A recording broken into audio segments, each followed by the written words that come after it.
He married her in front of 400 people and walked away before the music even started.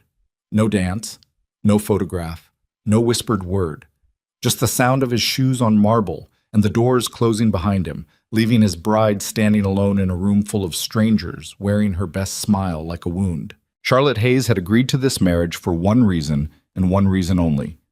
And that reason was dying in a hospital bed across the city. She didn't want his name, his money, or his empire. She wanted to keep a promise to the woman who had loved her when no one else did. What she got instead was 8 months of silence that would either break her completely or rebuild her into something her husband never saw coming. If this story already has your attention, hit that like button right now. Drop a comment telling me what city you're watching from. I want to see how far this story travels. And don't you dare touch that screen until the very last word. The morning of the wedding, Vincent Moreau stood at the window of his corner office on the 42nd floor of the Moreau building and watched the Chicago skyline like a man memorizing something he expected to lose. The lake was steel gray that October. The wind came off the water in long, flat waves that rattled the glass. He'd been awake since 4. He had a meeting at 7 with his consigliere, Marco Ricci, who had been with the Moreau family for longer than Vincent had been alive. Marco was 63, built like a refrigerator that had been through a war, and entirely incapable of softening bad news. He'd delivered it straight since day one, and Vincent had always respected him for it. "You're really going through with this," Marco said. It wasn't a question. Vincent didn't turn from the window. "She's asking for one thing. One. She's asking you to marry a stranger because she's sentimental, and you're too loyal to tell her no. Don't." The word landed hard, short, final. Marco set his coffee down on the desk and folded his hands. The girl doesn't know what she's walking into. That's a problem. She knows exactly what she's walking into. Vincent turned then, and his face was the same face he wore at every negotiation. Flat, unreadable, giving nothing away. "I'll provide for her. She'll want for nothing. What she won't get is a performance." "So you're going to marry a woman and treat her like a tenant?" "I'm going to fulfill a dying woman's wish and keep the rest of my life exactly as it is." Marco picked up his coffee again. He said nothing else. He'd worked for Vincent long enough to understand the difference between a decision and a conversation. Evelyn Moreau had been sick since February. By October, she was in the kind of condition where the doctors used words like comfortable and quality of remaining time in the same sentences they used to describe medication schedules. She was 79. She had raised Vincent from the age of 14 after a car accident on I-90 killed both his parents on a Tuesday night in November, and she had never once let him believe his life was ruined by what happened. She had been precise, demanding, occasionally ruthless, and entirely devoted to him. She was the only person on earth he trusted completely. She had met Charlotte Hayes 3 years earlier through the Moreau Cultural Foundation, a legitimate operation that funded historic preservation and arts programming across the Chicago metropolitan area. Charlotte had come in as a volunteer consultant, an art history professor from the University of Chicago with a specialty in 19th century American civic architecture. She had no interest in the family's other operations. She came to the foundation because she believed in the work. She stayed because Evelyn recognized something in her worth keeping close. Vincent had known about Charlotte in the abstract. Name on briefings. Face at foundation events he didn't attend. He'd done his due diligence the way he did due diligence on everyone. Background search, financial history, professional reputation. Nothing alarming, nothing interesting. A quiet academic with student loan debt she was slowly paying down, a small apartment in Hyde Park, and a professional record clean enough to eat off of. He hadn't been curious about her beyond that. Then Evelyn had called him to her room at the hospital and made her request with the same directness she'd applied to everything in her life. "Sit down," she'd said. "I'm going to ask you something, and I need you to hear it before you refuse." He sat. She told him about Charlotte, not the professional version, the human version, the woman who drove her to specialist appointments when the foundation staff didn't know she was sick, who brought soup that actually tasted like something, who sat beside her bed and read aloud from a biography of Louis Sullivan without being asked. The woman who had become, somewhere in the last 3 years without anyone formally declaring it, something like family. Evelyn had looked at him from the hospital pillow with eyes that still had all their sharpness, even when the rest of her was failing, and said, "I want to know she'll be taken care of when I'm gone." I want to know she has someone, and I want you to be that someone, because you need it more than she does, and you're too stubborn to admit it." He'd almost said no. The word was right there at the front of his mouth, but it was Evelyn, and she was dying, and she had never in 20 years asked him for a single thing. So he said yes. Charlotte's first instinct when Evelyn had raised the idea with her had been an immediate and polite refusal. She'd sat in that hospital room holding a paper cup of lukewarm tea and told the woman she loved like a grandmother that this was not the kind of thing sensible people did anymore, that arranged marriages between strangers were not a solution to loneliness, and that Vincent Moreau, from every account she'd ever heard, was not the kind of man who needed or wanted a wife. He needed a business associate with better paperwork. Evelyn had listened to all of it. Then she'd said, "You're afraid he won't want you." Charlotte had put the tea down. "I'm afraid he already doesn't." "He doesn't want anyone," Evelyn said. "That's the problem you'd be solving."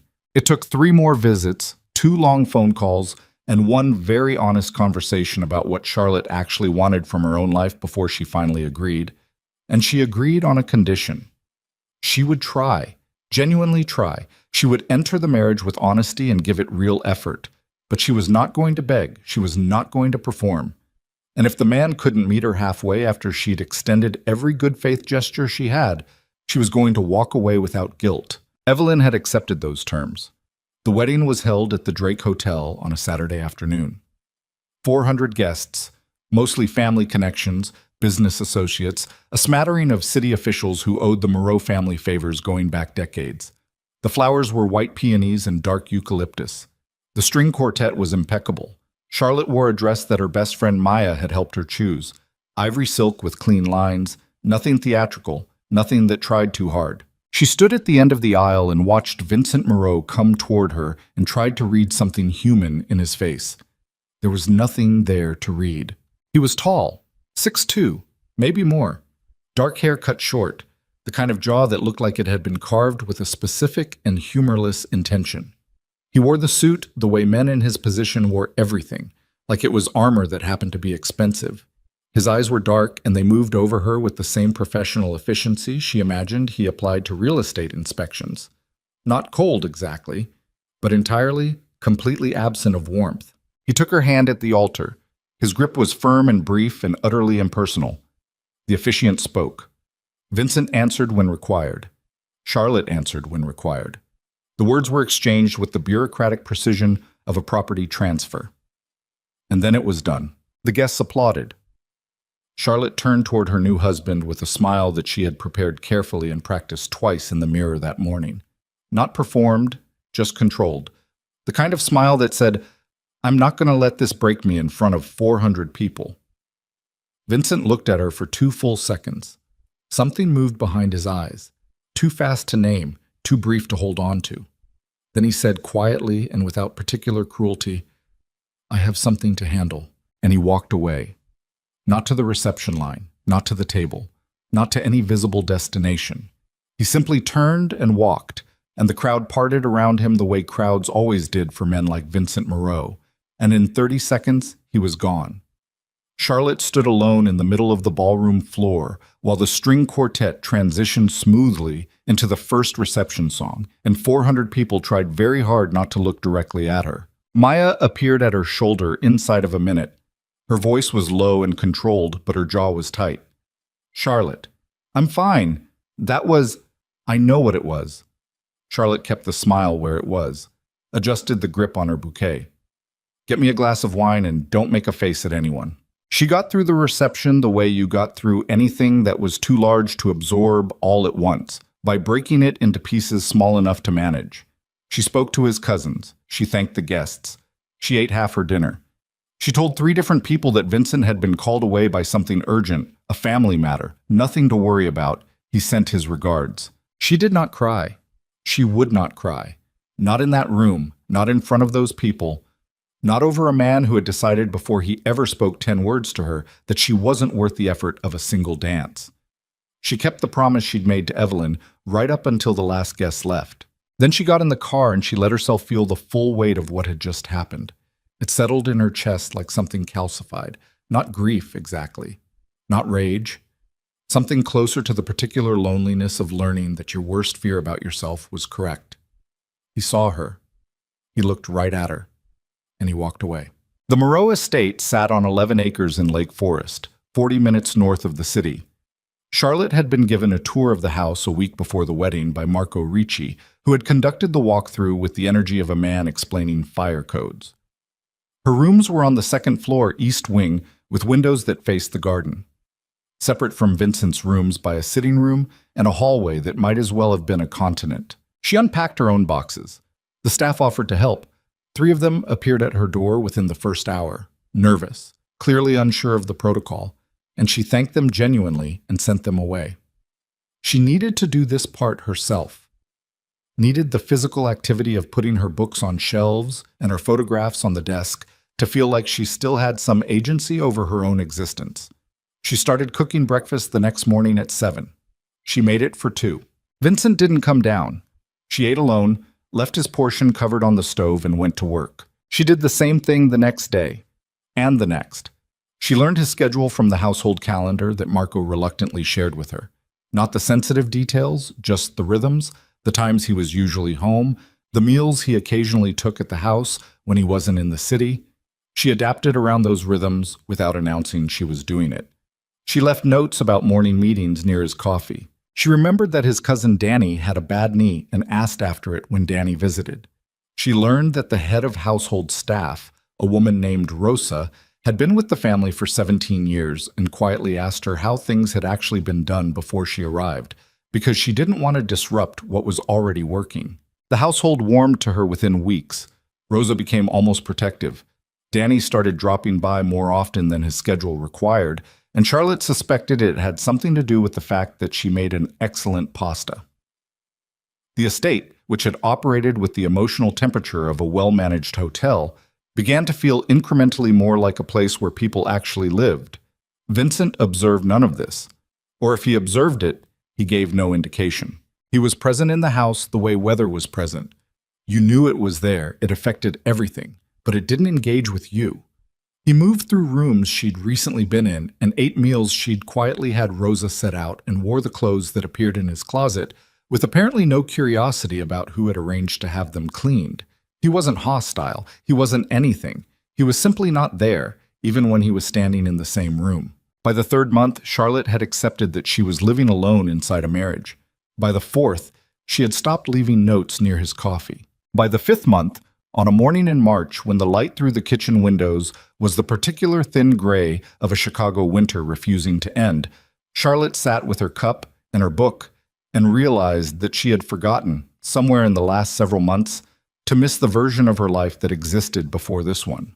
And that was the most disturbing thing that had happened to her since the wedding day. Not the humiliation, not the silence, not the 800 small daily proofs that she was invisible to the man she'd married. The fact that she had shrunk enough to stop expecting more. She closed the book, finished the coffee, and picked up her phone to call the chair of the university's Historic Preservation Committee about a project she'd been putting off for reasons she now recognized as having nothing to do with the project. She was going back to work, real work, all of it. The project was a civic survey of underrepresented 19th century commercial architecture in the near West Side. 3 square miles of buildings that had been overlooked in every major preservation study for the last 40 years, because they didn't fit the dominant narrative of Chicago's architectural identity.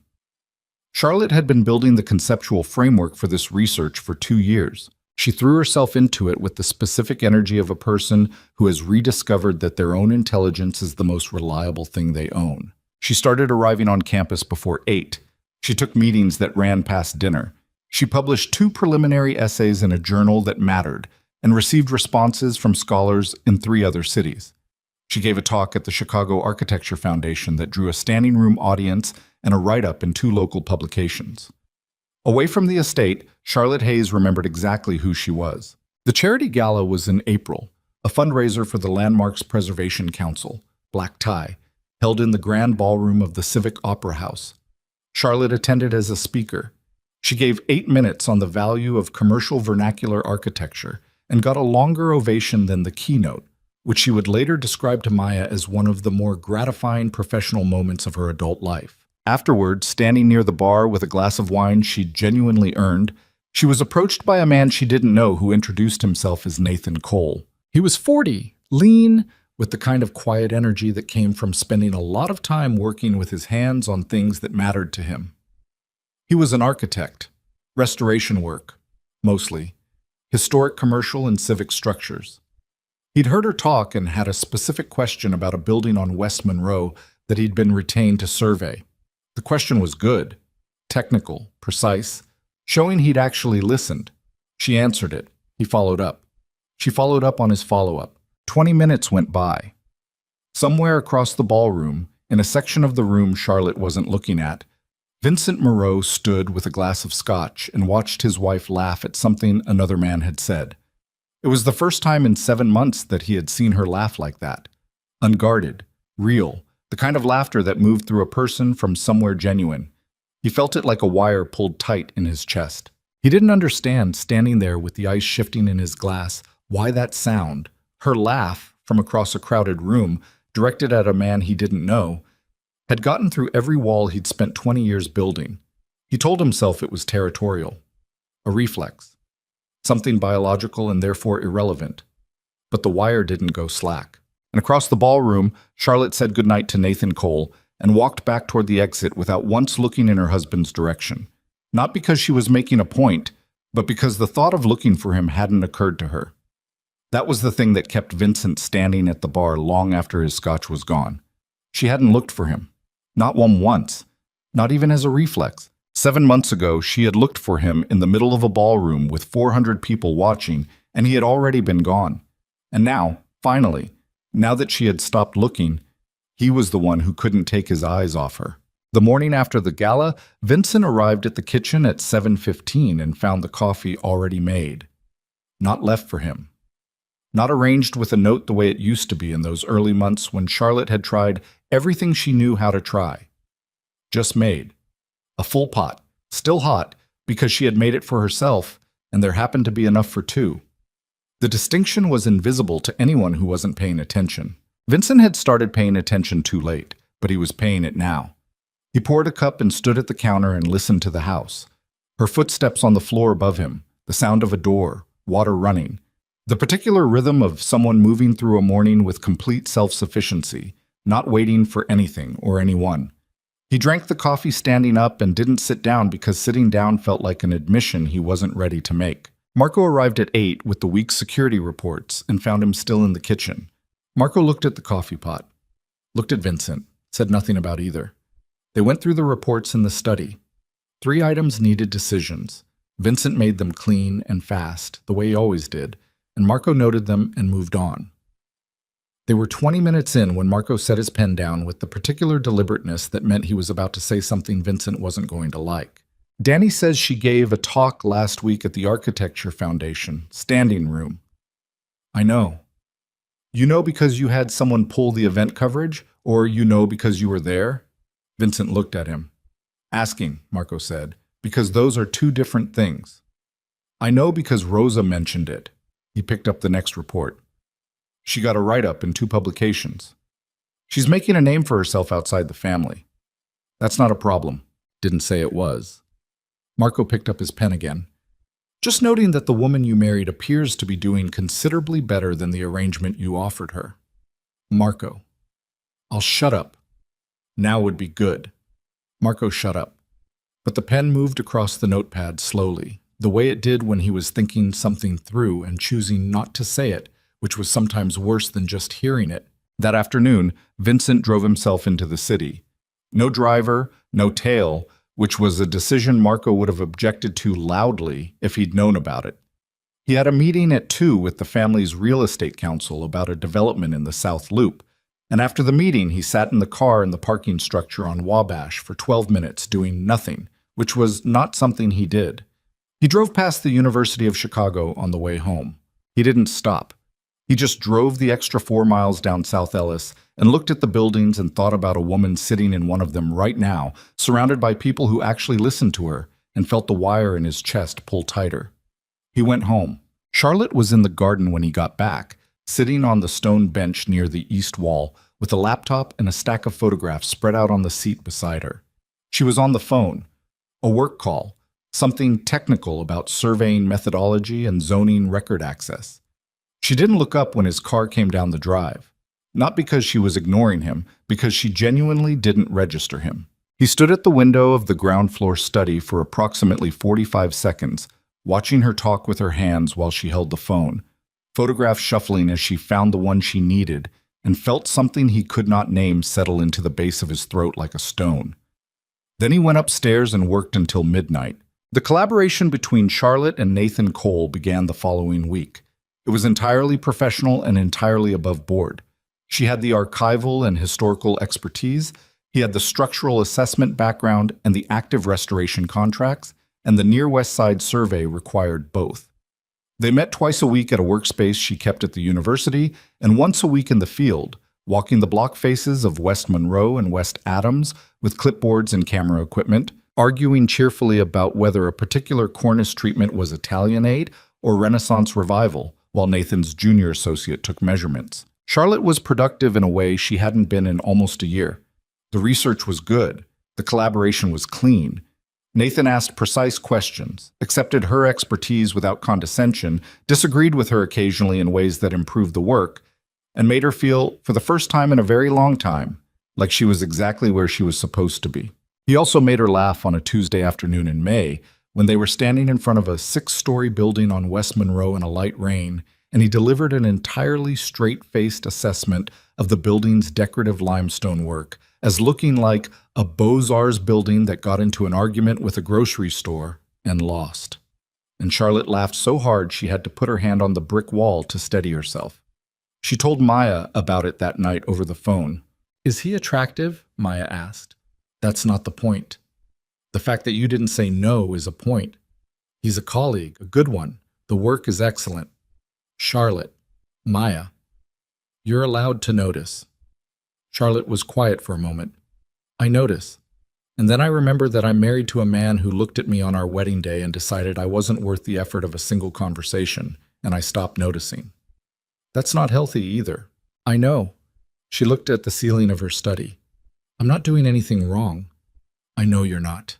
Maya's voice went quieter. "I just want you to be careful with your own heart, because I've watched you give it away to things that don't give back, and you're very good at convincing yourself that's enough."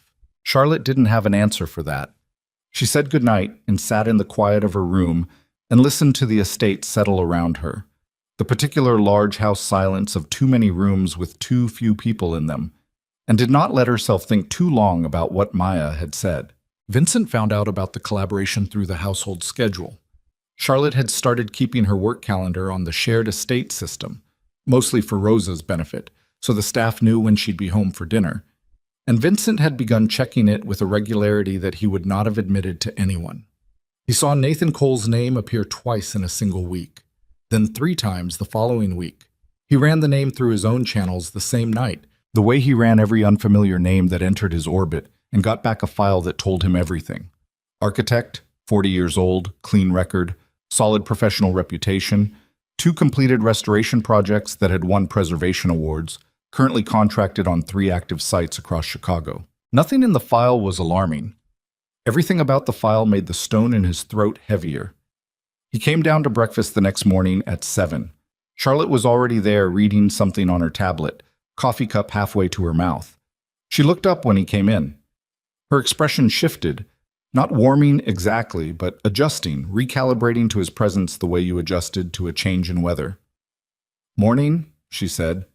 Neutral, precise. "Morning." He went to the coffee, poured a cup, stayed at the counter longer than necessary. "How's the survey going?" She looked at him for a moment. He couldn't tell if she was deciding whether to answer or deciding how. "Well," she said finally, "we found 2 buildings last week that aren't in any of the existing documentation. Pre-1880 commercial construction, mostly intact. It's significant." "Who's we?" The pause was very small. Most people wouldn't have noticed it. "Nathan Cole, the architect I'm collaborating with on the structural assessment component." She set her tablet down. Her voice was level. "You'd have seen his name on the calendar." "I did." She looked at him steadily. "Is there something you want to ask me, Vincent?" The directness of it caught him off guard. Not the question, the tone. Calm. No defensiveness, no preemptive apology, no shrinking. She was asking him to say the thing plainly or not say it at all, and she was entirely prepared for either answer. He made himself hold the look. No. Okay. She picked up her tablet again. The survey presentation is in 6 weeks. I'll be working late most nights until then. I know, I saw the calendar. She nodded once and went back to reading. He sat down across from her. He didn't know why he sat down. He had nowhere specific to be for another hour. He drank his coffee and looked at the table and was aware, in a way that was unpleasant and new, that he was the stranger in this room, that she had built a version of this morning, coffee, quiet, work, that functioned perfectly without him, and his presence in it was simply a variable she was accommodating with the same efficient grace she applied to everything. He had done that to her. He understood it now. He had treated her like a variable for 8 months, and now he didn't know how to be anything else to her. Danny showed up at the estate that Friday with a bottle of wine and no real reason to visit, which meant he had a reason he hadn't decided how to say yet. Vincent let him in, and they sat in the study, and Danny talked about 3 things that didn't matter before he got to the thing that did. She seems good, Danny said. Charlotte, she is. You see her new piece in the Preservation Journal, the one about the West Side Survey? Not yet? Danny looked at him. Danny was 38 and had Vincent's coloring and none of Vincent's economy with expression. Everything he felt moved across his face freely, which was occasionally useful and often inconvenient. Right now his face was doing the thing it did when he thought Vincent was being an idiot and was trying to decide how to phrase it. You want to tell me what you're thinking? Danny said. Not particularly. Because from where I'm standing, Danny, it looks like you married someone remarkable and spent 8 months treating her like furniture, and now that she's found her footing, you've decided you're interested, and I just want to make sure you understand how that looks from the outside. The room was very quiet. I know how it looks, Vincent said. Do you know what she told Rosa? Rosa told me this, okay? I'm not digging around. Charlotte told Rosa, in the first week she was here, that she wasn't going to disrupt anything that was already working because she was a guest in a house that had its own history, and she wanted to respect that. Danny set his wine glass down. A guest. She called herself a guest in her own home because you made her feel like one. Vincent said nothing. And now she's got a life. She's got her work and her research, and apparently she's got a colleague who thinks she's the most interesting person in any given room, which... Danny stopped himself, started again. I'm just saying, if you let this one go the way you let everything else go, I'm not going to be able to explain it to Grandma Evelyn if she asks me. Grandma Evelyn is in the hospital. I know where she is. Danny's voice went quiet. I also know she's running out of time to ask me things. The mention of Evelyn landed the way it always did, somewhere that didn't have a clean name. Vincent stood up and went to the window. The garden was dark outside, the stone bench where Charlotte sat with her laptop now empty and wet from earlier rain. Go home, Danny. Vinny, go home. Come back Sunday. I'll have Rosa make lunch. Danny went. Vincent stayed at the window for a long time after. It was Marco who finally broke it open, on a Thursday morning in early June, when he arrived at the estate earlier than usual with an expression that meant something had already gone wrong before anyone had been awake long enough to prevent it. He closed the study door behind him and put a manila envelope on the desk. Don't ask me how I found it, Marco said. And don't be angry that I was looking, because I wasn't looking for this specifically. Vincent looked at the envelope, didn't touch it. Evelyn's desk, Marco said. The one from her study here, the one that went into storage when she moved to the hospital. The estate manager had it brought up to air out the room. I was checking the inventory. Vincent picked up the envelope. Inside were 3 letters, handwritten. Charlotte's handwriting. He'd seen enough of her notes in the early months to recognize the particular forward lean of it, the way she formed her lowercase letters. The letters were addressed to Evelyn. He read the first one standing up. It was dated 14 months ago, 4 months before the wedding was proposed. Charlotte was writing to decline an invitation to a foundation event, but the last paragraph drifted into something more personal. She was talking about the conversation Evelyn had apparently started raising in private, the idea of a match, an arrangement, a marriage. Charlotte was gentle but clear. She didn't want to marry a man who didn't want her. She'd watched enough people do exactly that to understand what it cost. She respected Evelyn too much to pretend she could be happy in a marriage built on obligation. He read the second letter. dated 9 months ago, 2 months before the wedding. Charlotte was still declining. More firmly this time, though still with love, still with the specific warmth she apparently reserved for Evelyn even when she was saying no. She wrote that she had no interest in the Moreau name or the Moreau money, or the influence that came with either. She had built her own life carefully, and she intended to keep it. She was not, and would never be, the kind of woman who married someone for security. He read the third letter. It was dated 6 weeks before the wedding. The handwriting was slightly different here. Less controlled, more immediate, like it had been written fast or written through something. She wrote that she'd said yes. She wrote that she didn't fully understand why, except that Evelyn was dying, and Charlotte could not find a version of herself that was willing to deny a dying woman the thing that might let her leave in peace. She wrote that she was terrified. She wrote that she was going to try anyway because the alternative was standing at the edge of something and choosing the safer shore, and she had promised herself a long time ago she would stop doing that. She wrote, "I know he doesn't want me. I've accepted that. What I haven't accepted is the possibility that I might convince myself that not being wanted is what I deserve. So I'm going in with my eyes open, Evelyn. I'm going to try. And if it breaks me, at least it'll break me towards something instead of away." Vincent stood in his study holding a letter written by his wife 6 weeks before their wedding, in which she had laid out with complete clarity that she was walking into the worst-case version of her own life out of love for his grandmother. And he felt something move through him that was not an emotion he had a ready category for.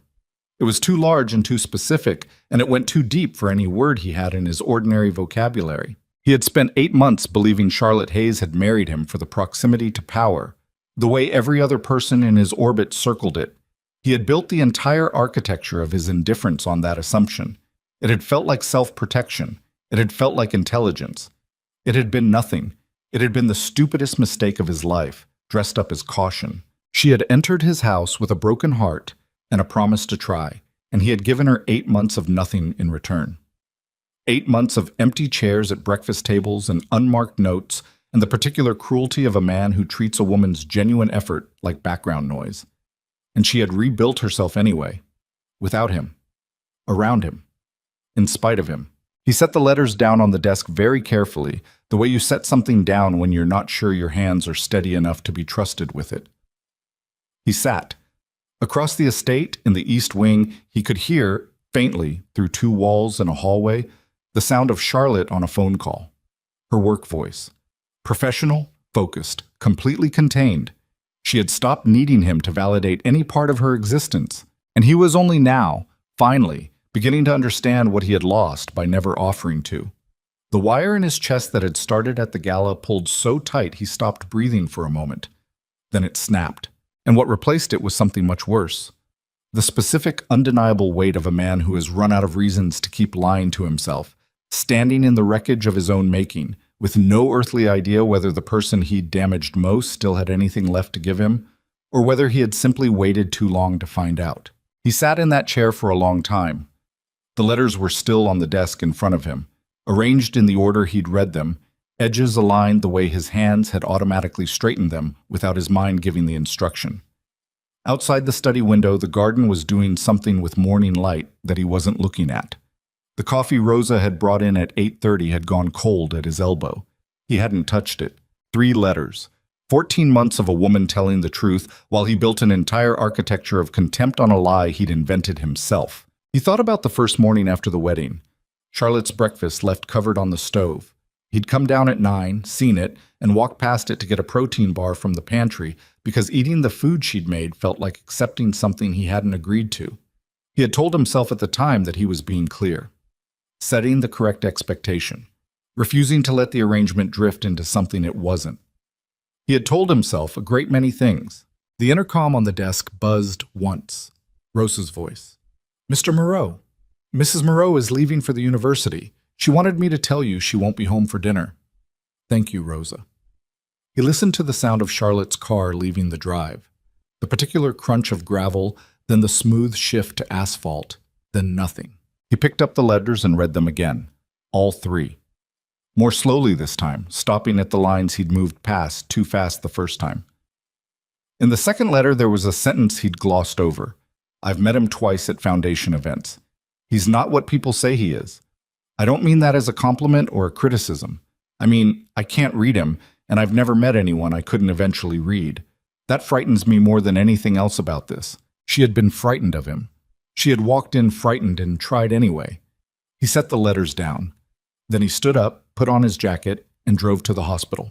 Evelyn's room was on the 4th floor of Northwestern Memorial, a private room with a window that faced north. She'd been moved here 6 weeks ago when the outpatient management stopped being sufficient. She was awake when he arrived, which was not always the case in the afternoons now. She was smaller than she used to be. Not recently smaller, but over time smaller. The gradual diminishment of a large personality being slowly reduced to its essential architecture. The sharpness was still in her eyes. That hadn't gone anywhere. He sat in the chair beside the bed and put the letters on the blanket near her hand. She looked at them. She didn't look surprised. "You went through my desk," she said. "Marco did.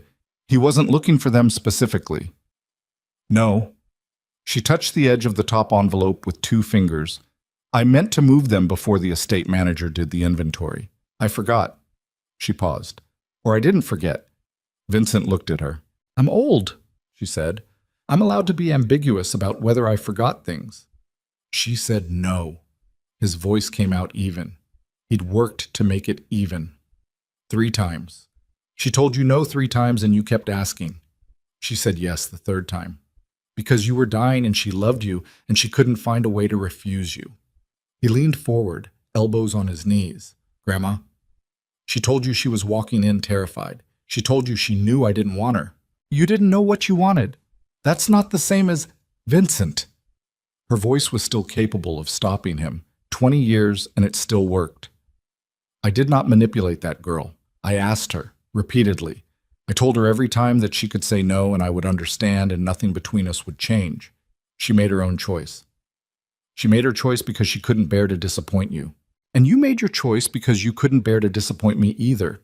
She looked at him steadily. "So what's your actual complaint? That I asked 2 people I love to take a chance on each other?" "My complaint," he said carefully, "is that I spent 8 months treating her like she was there for the wrong reasons. I treated her like she was after something, like everyone's after something." He stopped. "She wasn't. She never was. And I knew on some level that didn't match the story I'd built. I knew she wasn't like that, and I kept the story anyway because it was easier." Evelyn was quiet for a moment. "How is she?" she asked. The question was so simple it took him a second to process it. "Good," he said. She's more than good. She's built something outside the house, her research, her career. She's got a collaboration on a preservation survey that's getting real attention." He paused. "She's not waiting for me anymore." "Was she waiting for you before?" He thought about it honestly. "For about 5 months, yes." "And now?" "Now she's moved on to the part of her life that doesn't require me to show up." Evelyn looked at the window. The north light was flat and even and did nothing for the color of the room. "Then you have a problem," she said, "that is entirely of your own making, and I love you too much to pretend otherwise." He drove back to the estate in the kind of silence that has texture to it. Not empty silence, silence with weight. He started the next morning. It was not dramatic. He didn't announce it, and he didn't make a speech, and he didn't leave a note. Because notes were what you left when you were still keeping your distance and managing things from a safe remove. He came down to the kitchen at 7, the same time Charlotte came down, and he sat at the table and said good morning and poured 2 cups of coffee and put one in front of her before she reached for the pot. She looked at the cup, looked at him, said nothing, sat down. They ate breakfast in the same room for the first time in 8 months, and the silence between them was different from every other silence they'd shared. Not comfortable, not yet, but no longer hostile. More like 2 people who had agreed to be in the same space without the prior terms of engagement. He asked about the survey. She answered carefully, watching him the way you watch something you'd been burned by before. Not aggressive, not cold, just careful, measuring the distance between what he was doing and what it might mean. He kept showing up. Every morning for the following 2 weeks, he was at the kitchen table by 7. He asked questions about her work when he had genuine questions and stayed quiet when he didn't. He stopped checking his phone during the stretches of silence. He told Rosa that dinner should be set for 2 at the table, not at separate stations the way it had been since January. Charlotte came to dinner. She was pleasant, professional, almost. She asked about his work in the careful way you asked about the work of someone you were trying to be fair to. Not invested, not indifferent, just fair. He accepted the fairness. He had not earned anything more than fairness. Danny noticed within a week. He came for Sunday lunch and sat across from Charlotte and watched her talk about a limestone cornice detail for 4 minutes with complete technical authority, and periodically glanced at Vincent with an expression that said he was cautiously revising his earlier assessment of the situation without being willing to say so out loud. It was on a Wednesday in late June that Vincent went to her university. He hadn't planned to. He had a meeting that ended early in Hyde Park, 2 blocks from campus, and he sat in the car afterward and looked at the building directory on his phone and found her schedule and made a decision before he'd consciously committed to making one. He stood at the back of a lecture hall with 200 seats and watched Charlotte Hayes teach. She was talking about the relationship between architectural patronage and civic identity in post-Civil War Chicago, a topic he knew nothing about and couldn't have cared less about 6 months ago. He stood with his back against the rear wall and watched her at the front of that room and understood for the first time the full dimension of what he'd been failing to see. She commanded that room, not loudly. She didn't perform, didn't inflate, didn't work for their attention the way some people worked for it. She simply knew things that mattered and communicated them with a clarity and precision that made the room go quiet and stay quiet. Students who looked like they'd arrived expecting to coast were leaning forward by the 20-minute mark.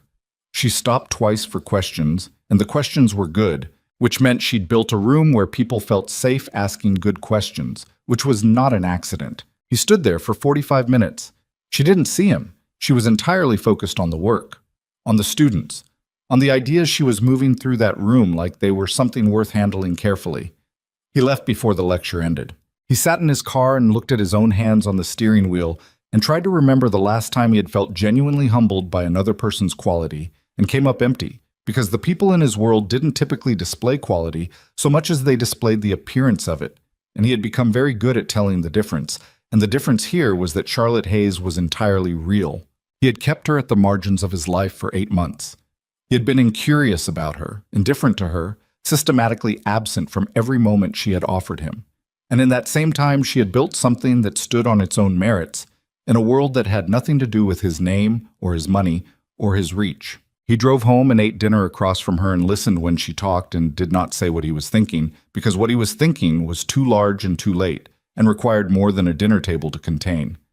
It was Marco who brought the whole structure down. Not intentionally.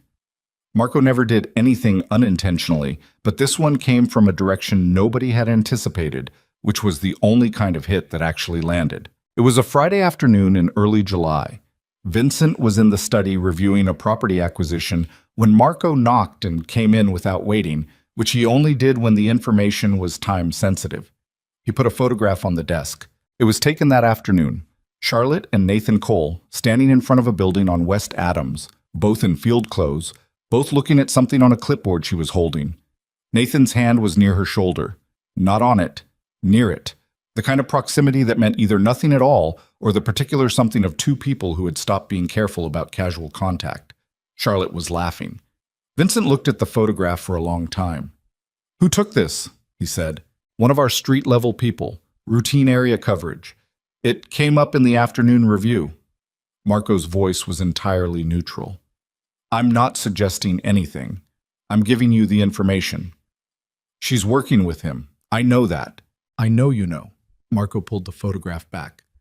"I'm not bringing it to you because I think there's something inappropriate happening. I'm bringing it because you've been sitting across from that woman at dinner every night for 2 weeks, and she doesn't know yet whether you're serious, and in the meantime there is a man who has been paying attention to her since April, and he does not appear to be ambivalent." Vincent said nothing. "You took 8 months to look at your own wife," Marco said. "Other people have had considerably less time and used it better." He left the photo on the desk. Vincent looked at it for another minute. Then he turned it face down and went back to the property acquisition report and read the same paragraph 4 times without absorbing a single word of it. That evening at dinner, Charlotte mentioned entirely casually that the survey presentation had been moved up 2 weeks earlier than planned. The Landmarks Council had a grant deadline they were working around, and the presentation needed to happen in 3 weeks, which meant the next 2.5 weeks would be intensive. Late nights, weekend field work, probably some early mornings she'd warned Rosa about already. Nathan's got a structural report due to his own client the same week, she said, so we're going to have to overlap some of the field sessions. It's going to be tight. Vincent put his fork down. He didn't know he was going to say it until he was already saying it. Do you have feelings for him? The table went very quiet. Charlotte looked at him. Her expression didn't break and didn't harden. It went somewhere more difficult than either of those things. It went to a place that was clear and careful and entirely, specifically honest. Where is this coming from? She said. I'm asking you a direct question. And I'm asking you where it's coming from, because 2 weeks ago you didn't know his name and now you're… She stopped herself, set her fork down as well. The clink of it on the plate was very small in the quiet room. Nathan is a colleague. He's a good person and a good collaborator, and he has been a better friend to my confidence in the last 3 months than most people I've known for years. She looked at Vincent steadily. You want to know if I have feelings for him? Yes. You never asked who I was spending time with before. Her voice was level, completely level. For 8 months, I could have been having dinner with anyone, and you never once asked. The words hit him in a place he didn't have armor for, because he hadn't known he needed armor there. He said nothing. Charlotte picked up her fork again. She took one bite, set it down. Then she placed her napkin beside her plate with the precise, deliberate calm of a woman who has made a decision she's been building toward for some time, without knowing the exact moment it would arrive. I'm going to finish my dinner, she said quietly, and then I'm going to go upstairs and do 3 hours of work because the survey doesn't wait. And tomorrow morning, I'm going to get up and make coffee and go to work and come home and have dinner and be perfectly civil to you, Vincent, because I am not a person who makes scenes or punishes people or performs her feelings in front of an audience. She looked at him one more time. Direct. No flinching. But I need you to understand something. I rebuilt my life inside your silence. I learned how to be complete inside a house where I was invisible. And what I will not do, what I am constitutionally, fundamentally incapable of doing, is dismantle what I built because you've decided after 8 months that you're curious about me. She picked up her fork again and finished her dinner. Vincent sat across from her and did not eat and did not speak, and felt the entire false floor of every excuse he'd ever given himself drop away beneath him simultaneously. 3 days later, on a Monday morning, when the light through the kitchen windows was the particular clear gold of early July, Charlotte came downstairs at 7:15 and placed a set of papers on the kitchen table beside his coffee cup. She didn't slam them down. She didn't make a moment of it. She set them down. The way you set down something that has been decided and does not require additional theater. Divorce papers. Vincent looked at them without touching them. Charlotte poured her own coffee and stood at the counter and said, in the same calm, unhurried voice she'd used 3 days ago, I've had them prepared for 3 weeks. I kept waiting to see if I was making the right decision. She paused. I kept waiting to see if what you were doing at breakfast every morning was real. It was real. I believe you. She looked at him directly. That's actually the hardest part. I believe you, and it's still too late. She picked up her coffee and her bag, and she walked out of the kitchen, and he heard the front door close behind her with a quiet, definitive click that was somehow worse than any slam could have been. Vincent sat at the kitchen table with the divorce papers in front of him, and his coffee going cold beside them, in the same kitchen where she had made breakfast alone for 5 months, and understood with a totality that left no room for negotiation. That the cost of being a man who kept himself unreachable was sitting right there in front of him in a neat stack of legal documents, and that the only person in the world who might have told him how to fix it was in a hospital bed across the city running out of time to tell him anything at all. He did not sign the papers. He did not move them. He did not put them in a drawer or pass them to his attorney or acknowledge them in any administrative way that would make the machinery begin turning. He left them exactly where Charlotte had placed them, on the kitchen table beside his cold coffee, and when Rosa came in 20 minutes later and saw them and looked at him with the particular expression of a woman who had worked for this family long enough to understand what she was looking at, he simply said, "Leave them." And Rosa left them. He sat in that kitchen for another hour. The problem with sitting still when your entire professional life has been built on motion, on the constant management of threat and leverage and counter-movement, is that stillness forces you to hear things you've been successfully outrunning. Vincent Moreau had been outrunning the same thing for 20 years. The specific silence that lived in the part of you that other people filled with connection, and he had filled with work and distance and the efficient management of everyone around him at arm's length. He heard it now, loud and clear and entirely unignorable. He got up, put on his jacket, told Rosa he'd be back by noon. He drove to the university. Charlotte had a 9 o'clock seminar that ran until 10:30. He knew this because he had been paying attention to her schedule for 3 weeks with an intensity that would have been useful 8 months ago and was now simply evidence of how late he was to every important moment of this marriage. He sat in the car in the visitor lot and waited and did not examine too closely what he planned to say because he didn't have a plan. He had a decision. The plan would have to build itself in real time. She came out of the building at 10:40, alone, bag over one shoulder, coffee in hand, the particular focused downward look of someone processing the session that had just ended. She was almost at the path that cut toward the library before she looked up and saw him standing beside his car. She stopped. The distance between them was about 30 feet, long enough that he could see her face shift through the calculation. Surprise. Then something harder. Then a kind of careful stillness that she'd gotten very good at. He walked toward her. She didn't move. "I didn't sign them," he said. "I see that." Her voice was measured. "That's your right. It's not about rights." "Vincent, I went to your lecture," he said, 6 weeks ago, the one at the Architecture Foundation. She blinked. "What?" "I stood at the back for 45 minutes. You didn't see me." He stopped 2 feet from her, close enough to talk, far enough that she didn't have to feel crowded. "I watched 200 people pay attention to you the way I should have been paying attention to you since October." She looked at him for a long moment. Something moved across her face that she controlled before it could become readable. "That doesn't change what the papers say," she said. "I know that. So what are you doing here?" "I don't know yet." He said it honestly, which was not something he said often, and she heard the honesty in it because she tilted her head very slightly. That micro-adjustment he'd learned meant she was listening harder than she was letting on. "I know I can't undo 8 months. I know I can't tell you that I've changed and expect you to believe it after 3 weeks of breakfast. I know what I did, what I didn't do, and I know that understanding it now doesn't fix the cost of it." She waited. "But I'm asking you to not sign them yet," he said. "I'm asking for time, not a promise, not forgiveness. Just time." Charlotte looked at her coffee cup. She turned it once in her hands, the small fidget of someone who needed something to do with her hands while she made a decision. "I've given this marriage 10 months, she said. 8 of silence and 2 of watching you show up at the kitchen table and trying to figure out if it was real. It's real. I know." She looked up at him. "That's not the question anymore. The question is whether real and too late are the same thing." She pulled her bag strap higher on her shoulder. "I have a field session this afternoon. I need to go." "Charlotte?" She stopped. "I'm not going to disappear," he said. "Whatever you decide, I'm not going to go back to what I was doing before. That's over, regardless of what you sign." He paused. "I just need you to know that." She looked at him for 3 full seconds. Then she nodded once.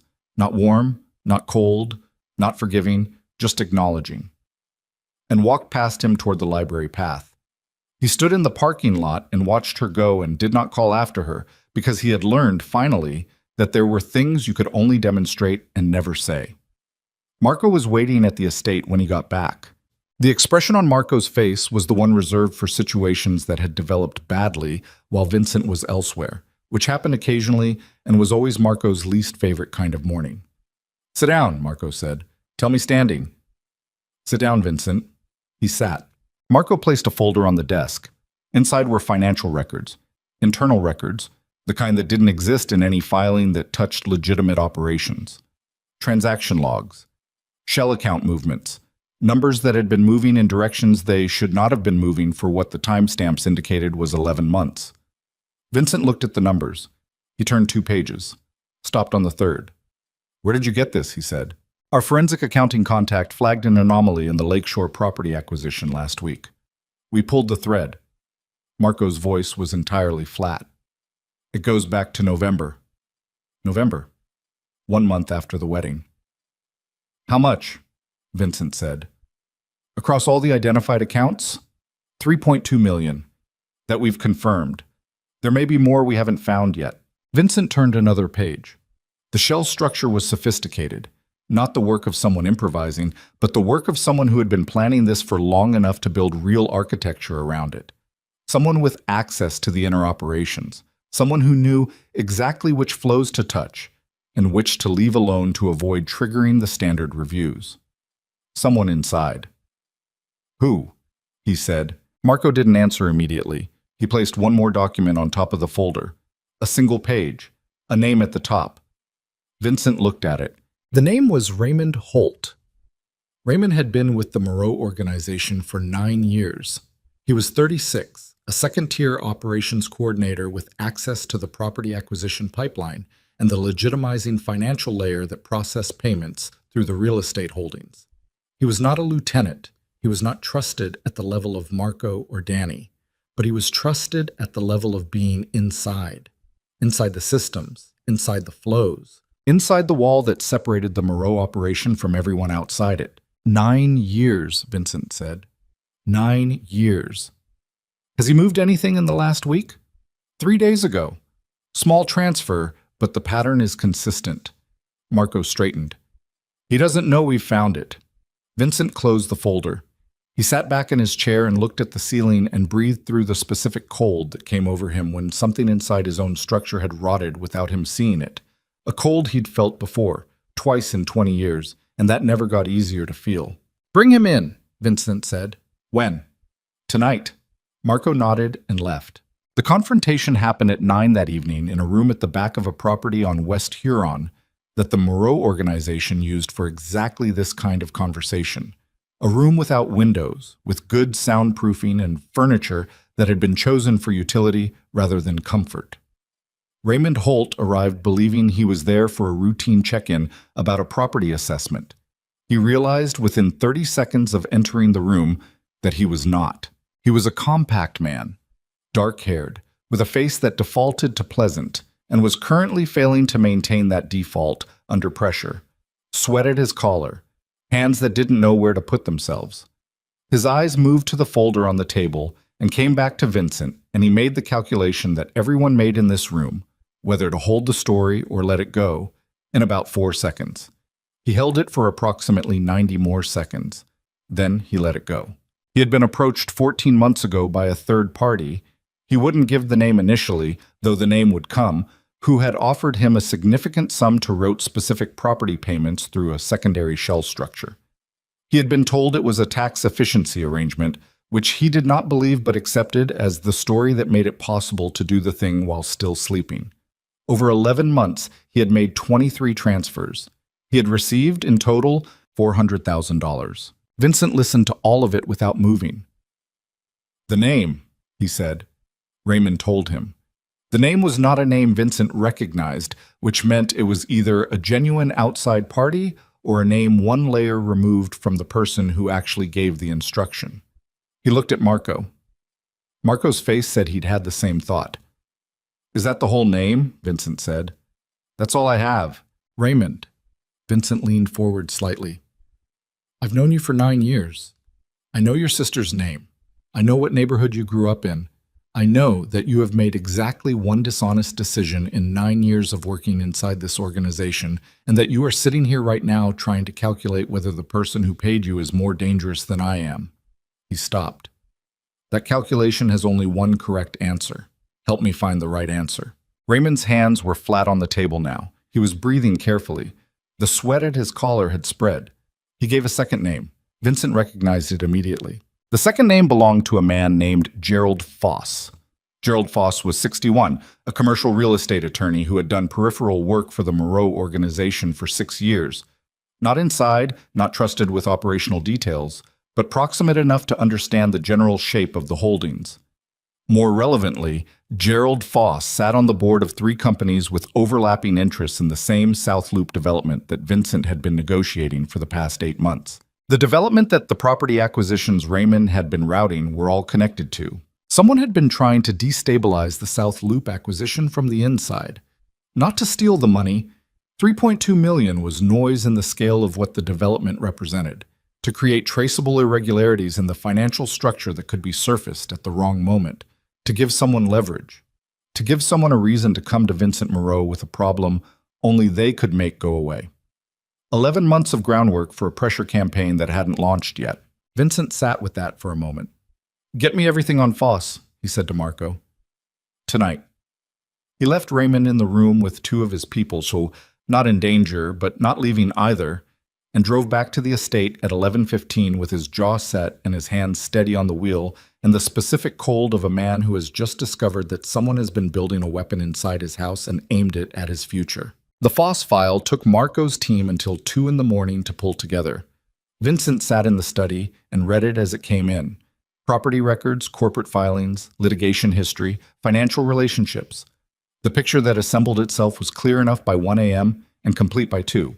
Gerald Foss was acting as a representative for a consortium of investors who wanted the South Loop development and had determined that the cleanest way to acquire it was to compromise the Moreau organization's ownership position. The traceable irregularities in the shell accounts were designed to surface through a leak to a specific federal contact at a time of the consortium's choosing, giving Vincent a choice between a quiet sale at below-market value and a much more complicated conversation with people he didn't want to have conversations with. Sophisticated, patient, expensive to set up, and nearly successful. Vincent closed the last document at 2:15 and sat in the quiet study and let the full shape of it settle. Then he did something he almost never did. He called Danny. Danny picked up on the third ring, voice rough with sleep. "What happened?" "I need you here, early, 6. "Are you okay?" "I need you here at 6. Danny was there at 5:50. They worked through the morning, Vincent, Danny, Marco, and the family's legitimate legal counsel on a secured line, building the counterstructure. They had Raymond's documentation. They had the transfer records. They had the Foss connection. Used correctly, in the right sequence, with the right representation, they could flip the entire pressure campaign into an exposure risk for the consortium that would make the South Loop acquisition untouchable for anyone but the Moreau organization for the next 5 years. It was clean. It was airtight. It required executing 4 specific actions in the right order in the next 72 hours. By noon, they had the sequence mapped. By 1 o'clock, Vincent had made the first call. By 3, the second. At 4:15, he was back in the study alone when his phone rang. It was a number he didn't recognize. He answered anyway, because the day had already been the kind of day where unanswered numbers added up badly. The voice on the other end was calm. Male. Older. The particular smooth calm of someone who believed he was still in control of a situation that had already moved past him. "Mr. Moreau, I think we should talk before this goes further." "I think," Vincent said, "you're about 48 hours too late to have a version of this conversation that goes well for you." A pause. "You're confident. I'm accurate." He kept his voice even, level. The voice he used when the decision was already made and the conversation was just the formal confirmation of it. "You built something that required 11 months and significant resources, and you built it on a man who, when given the actual choice, chose correctly. That's a foundation problem.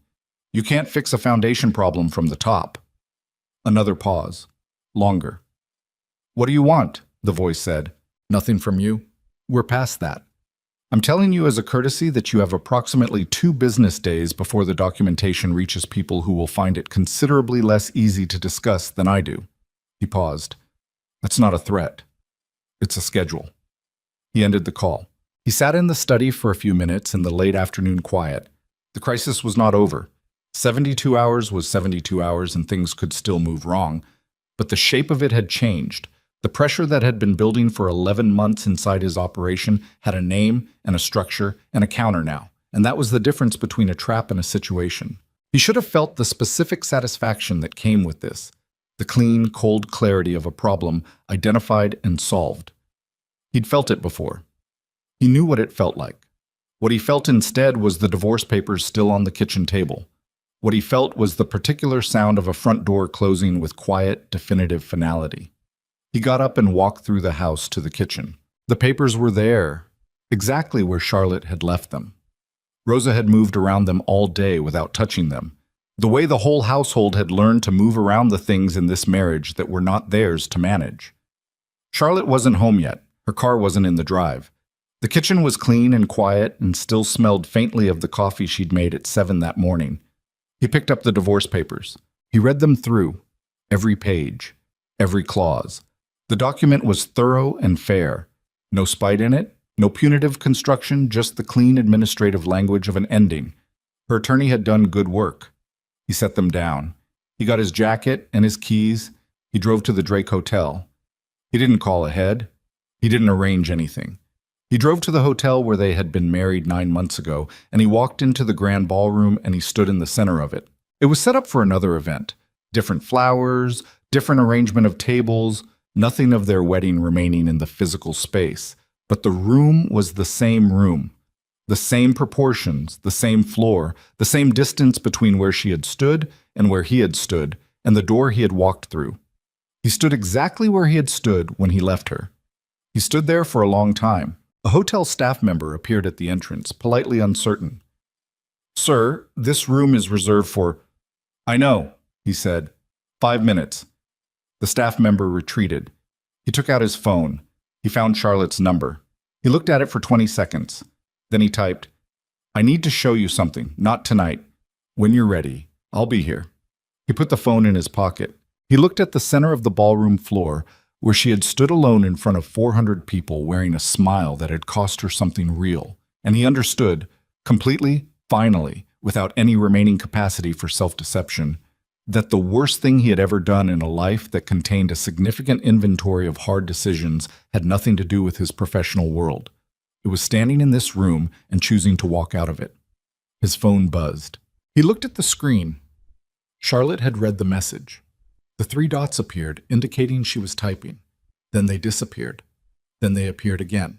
He stood in the empty ballroom, holding the phone with both hands, breathing in a way he hadn't breathed since he was 14 years old, and someone was telling him his parents weren't coming home, and waited for whatever she was going to say next, knowing that whatever came back would be either the last word or the first one, and that he had no leverage, no countermove, no strategic position left to operate from. He had nothing left except the truth of what he was, stripped of every wall he'd built around it. And for a man who had spent 20 years making sure that was never the case, the exposure was absolute. The 3 dots disappeared. He stood in the empty ballroom with the phone in both hands and watched the screen go still and stayed very quiet inside the particular silence of a man waiting for a verdict he has no power to influence. 30 seconds, a minute. Then her message came through. It said, "Not tonight. I have work to finish. Tomorrow morning, 7 o'clock. The kitchen." He read it twice. Not the ballroom. Not a neutral location. Not her attorney's office or a restaurant or any of the places people chose when they wanted the architecture of the space to manage the emotional temperature of a difficult conversation. The kitchen. 7 o'clock. The same time they'd been sharing breakfast for the past 3 weeks. The same table, the same chairs, the same morning light through the east windows. She was giving him the most ordinary possible version of this. He didn't know if that was mercy or the final form of her exhaustion with anything theatrical.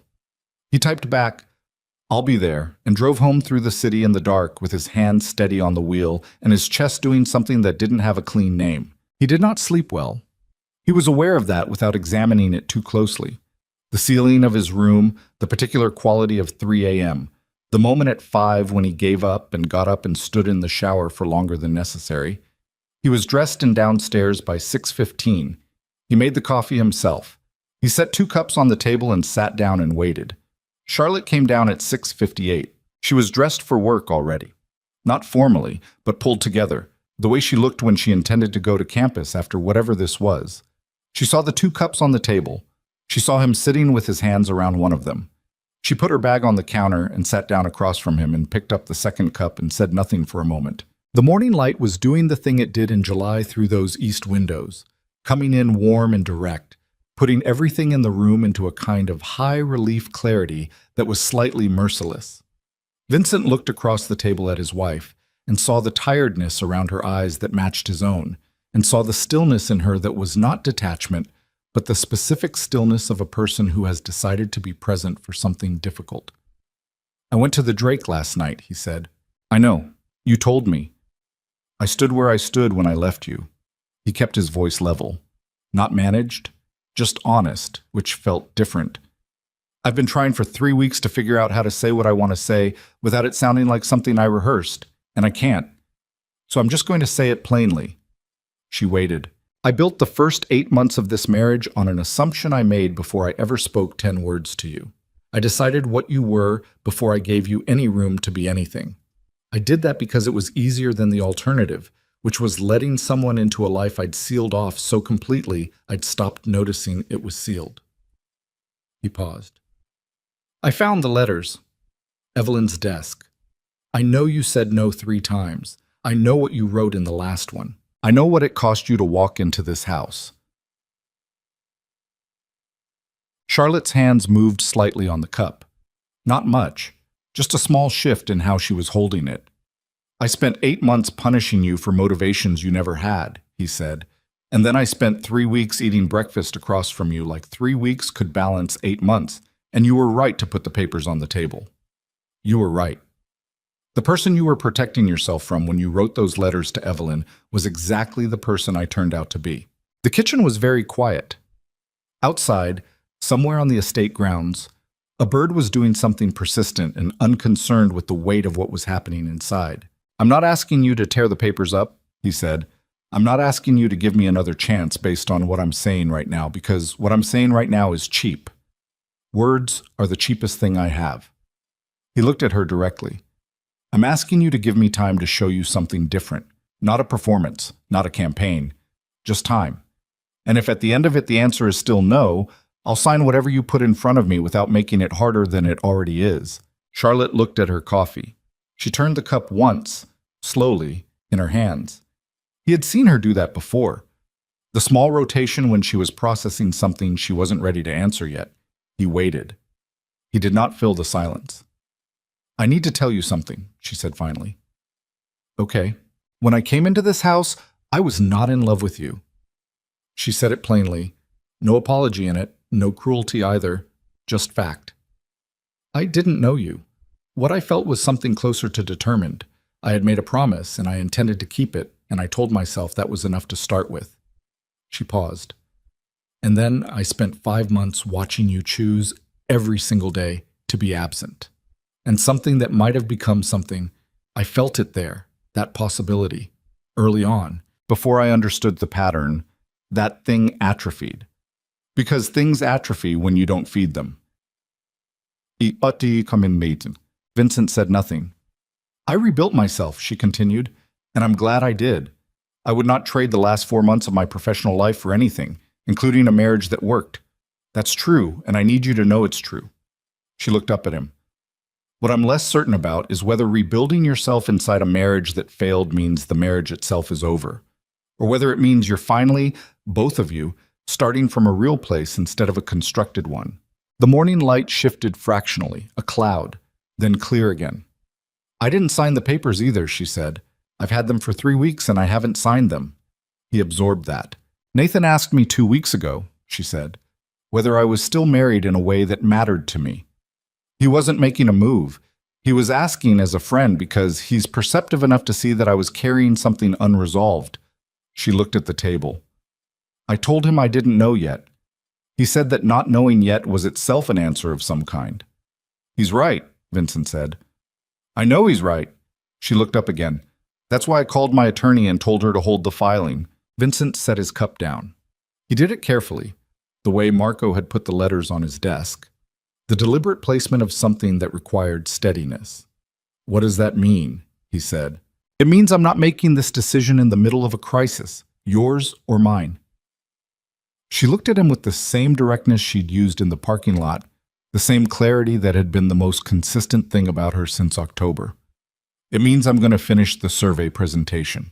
I'm going to go to work today and come home tonight, and we're going to eat dinner, and you're going to tell me about whatever it was that had Marco at the estate at 7 in the morning, 3 days running, because I know something's been happening and you haven't said a word about it, and I am done being managed. He had not told her about Foss, about Raymond, about the 11 months of internal erosion he'd been dismantling for the past 72 hours.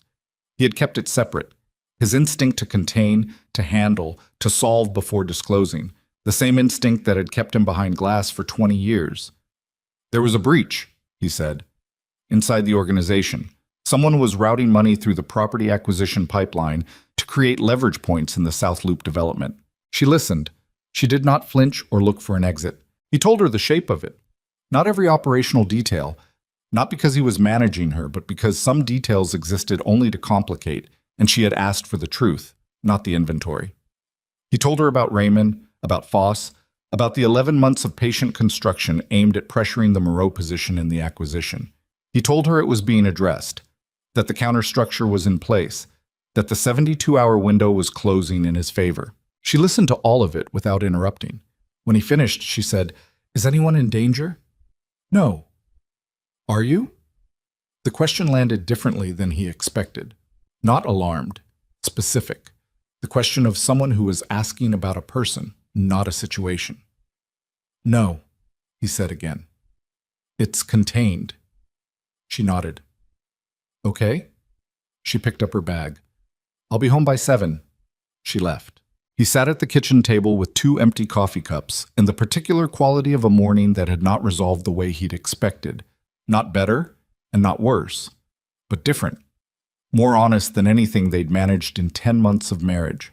He called Marco at 8 and they worked through the final sequence of the Foss counter-response through the morning. By noon, Gerald Foss's attorney had reached out to Vincent's counsel with a proposal for a structured withdrawal from the South Loop Consortium. Quiet, documented, no litigation. By 2 o'clock, the proposal had been reviewed and a counteroffer sent. By 4, it was done. The acquisition was intact. The breach was closed. Raymond Holt had been separated from the organization with terms that reflected both the severity of what he had done and the fact that he'd cooperated fully. Vincent was precise about that balance. Marco came to the estate at 5 to review the final documents. He sat across from Vincent in the study and looked at the signed agreements and then looked at Vincent and said, "You handled that well." "We handled it." "You made the right calls in the right order." Marco set the papers down. "The Foss Consortium will look for another position. They always do. But not here, and not soon." "I know." Marco looked at him for a moment with the evaluative attention of someone who had been reading this particular face for a long time. "And the other thing? She's coming home at 7. That's not what I asked." "I know." Vincent looked at the window. "I told her about Foss, the shape of it." Marco was quiet for a moment. "That's new." "Yes." "Good new or—" "I don't know yet." Vincent turned back from the window. "But it was the right call." Marco picked up his papers and his jacket and moved to the door. He stopped with his hand on the frame. "Your grandmother's been asking for you," he said. "The hospital called this morning. She's had a better few days. She's awake more." "I'll go tomorrow." "Take Charlotte," Marco said, and left before Vincent could respond. She came home at 6:50. She put her bag down, changed out of her work clothes, and came to the kitchen where Vincent was finishing the dinner he'd told Rosa to leave to him. Pasta, nothing architectural, the kind of thing he'd watched Rosa make enough times to approximate on a night when approximation was what he had. Charlotte came in, looked at the stove, looked at him, and said nothing. She got 2 glasses and poured water and set them on the table and sat down. They ate dinner. The conversation moved slowly and then less slowly. She told him about the survey, 3 days from the presentation, the grant deadline, Nathan's structural report coming in that afternoon, and being exactly what they needed. He told her about the Foss resolution. More detail this time. She asked good questions, specific questions, the kind that showed she'd been thinking about what he'd told her that morning rather than setting it aside. At one point she said, "Do you enjoy it? The legitimate side, the real estate, the development work?" He thought about it. "Yes, more than the rest of it." "I know." She looked at her glass. "You're good at it. Marco told me once, early on when I asked him about you because you weren't going to tell me anything yourself. He said the development work was where you were actually building something instead of just defending it." Marco said that. Marco says a lot of things when he thinks it matters. She looked up. "He was trying to give me something to hold on to. I think he felt bad about the way the first months went." Vincent looked at the table. "He should have felt bad about me." "He did," she said it simply. "That was obvious. After dinner, she made tea and he stayed at the table and they talked for another hour. Not about the marriage, not about the papers, not about the architecture of where they were or what came next. About her research, about a building on West Monroe that might be the oldest extant example of a specific construction technique in the city. About what it meant to preserve something not because it was beautiful, but because it was true.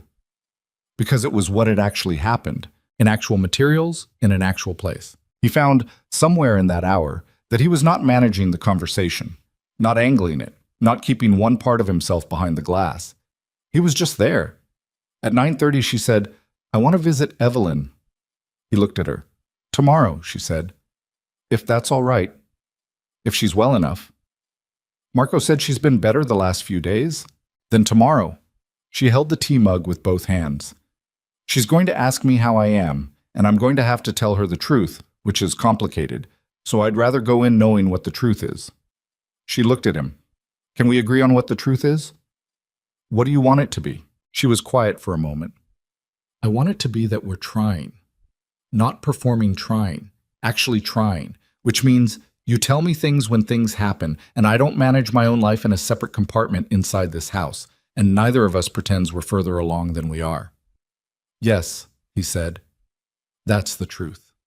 She nodded once, put her mug in the sink. "Good night, Vincent." "Good night." She went upstairs. He sat at the kitchen table alone for a while, not thinking particularly hard about anything, just present in the room. The kitchen was clean and quiet and smelled like the dinner he'd cooked and the tea she'd made and the faint outdoors smell that came through the window over the sink when the summer evening was the right temperature. He got up and turned off the light and went to bed. He slept. They drove to Northwestern Memorial the next morning after breakfast. The drive was 40 minutes, and they talked some and were quiet some. And the quiet was different from every other quiet they'd shared in 10 months. Not loaded, not managed, just two people in a car comfortable enough with the space between them to let it be. Evelyn was awake. She was in the bed with 3 pillows behind her and a novel she wasn't reading open on her lap and her eyes sharp as they'd ever been. She looked at Vincent when he came in. She looked at Charlotte behind him. Something moved across her face. Not surprise, not relief, something more specific and quieter than either. "Sit down," she said. "Both of you. You're making me anxious standing in the doorway." They sat. Vincent in the chair he usually took. Charlotte in a second chair she pulled close to the bed without being asked. Evelyn looked at Charlotte for a long moment. "You look tired," she said. "I am tired," Charlotte said. "It's been a complicated few months." "I know." Evelyn's voice was gentler than usual. "I owe you an apology." Charlotte shook her head. "You don't." "I pushed too hard." "You asked." "I made my own choice." Charlotte's voice was steady. "You didn't force anything.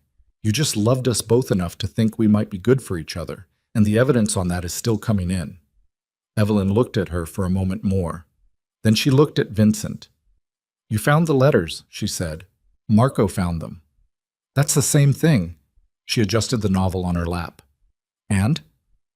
"And I understood some things I should have understood 10 months ago."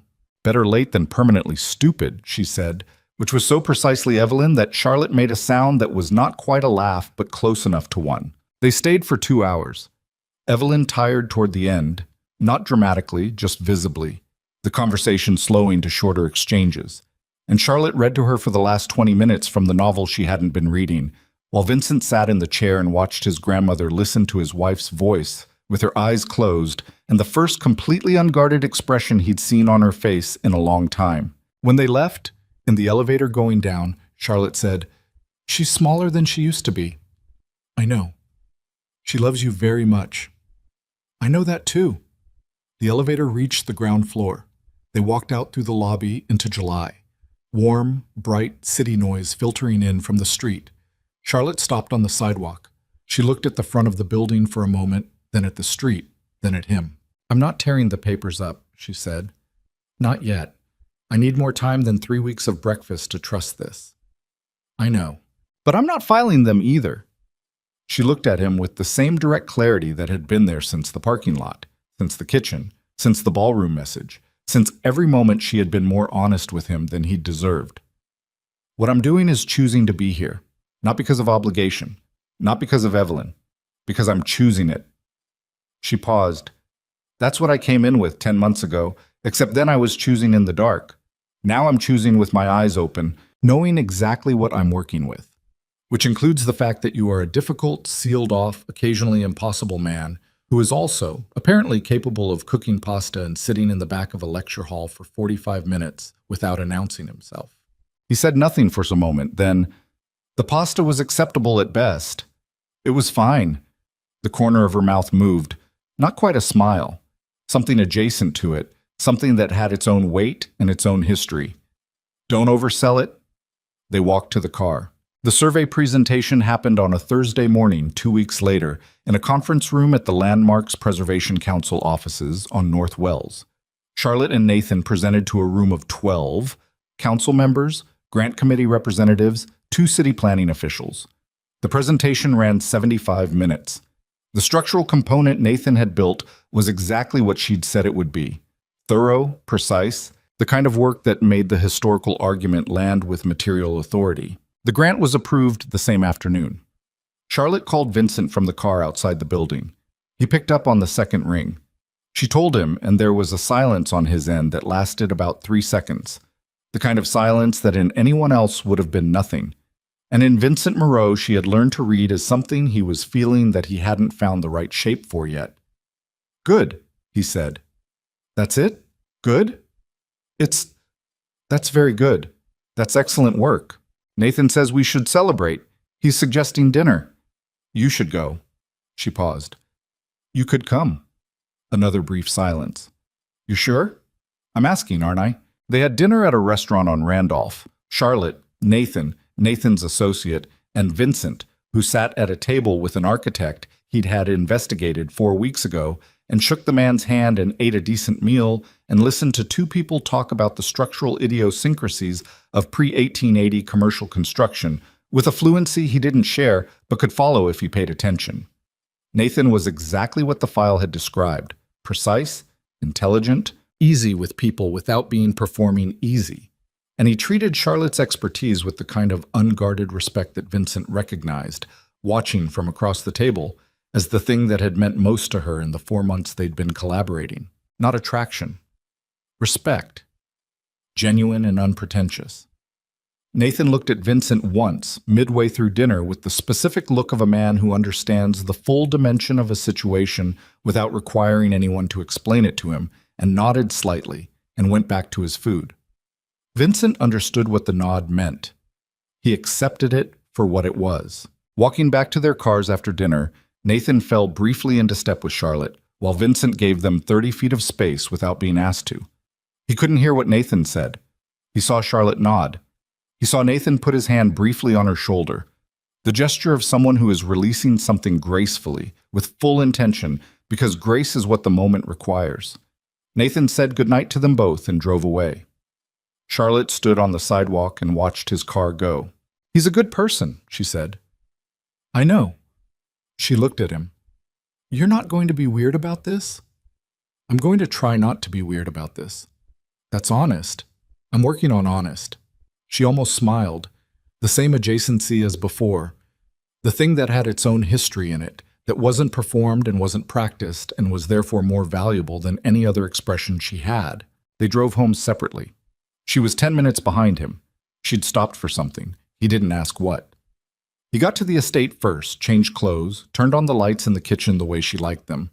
He made tea because she usually had tea in the evening now, and he'd started keeping track of the small things not as a campaign, but because paying attention had become the thing he did.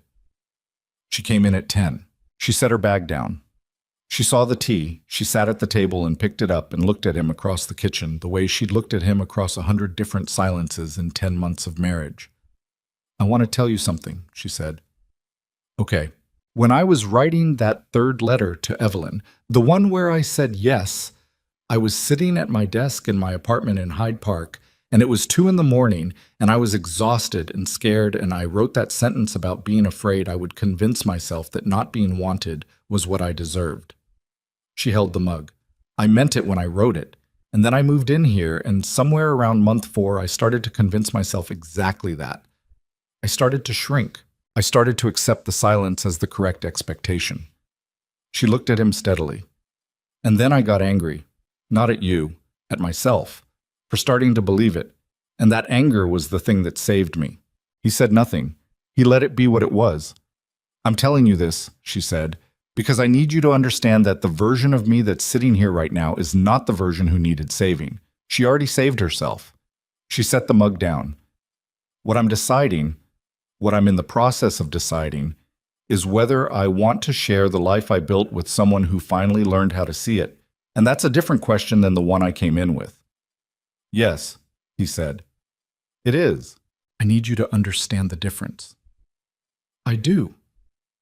She looked at him for a long moment, long enough that the kitchen clock registered in the background and the house settled around them the way old houses settle, all the particular sounds of a building that has held more than one kind of life inside it. Okay, she said. She picked up her tea and went to the window and stood there for a moment looking at the garden in the dark, the stone bench, the east wall, the particular stillness of the estate at 10 on a summer night.